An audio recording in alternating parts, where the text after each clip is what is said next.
পৃথিবীতে অসংখ্য প্রাণী আছে, কিন্তু কিছু প্রাণী এতটাই অদ্ভুত যে মনে হয় এরা একেবারেই অন্য কোনো জগৎ থেকে এসেছে। আজকে দেখে নেই এমনই 5টি অদ্ভুত প্রাণী। 1. Yeti crab.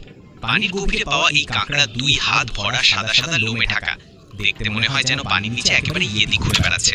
মজার বিষয় হলো এরা ওই লোম দিয়ে ব্যাকটেরিয়া চাষ করে খায়। 2. Blanket octopus.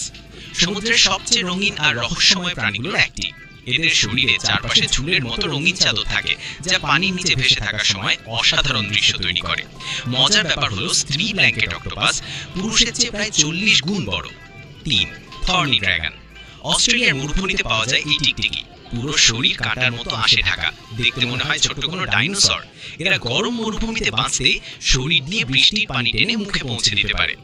4. Barrel I fish. গভীর সমুদ্রে থাকা এই মাছটাকে প্রথম দেখলে বিশ্বাসই হবে না যে সত্যি জীবিত প্রাণী, কারণ এর মাথা পুরোপুরি স্বচ্ছ।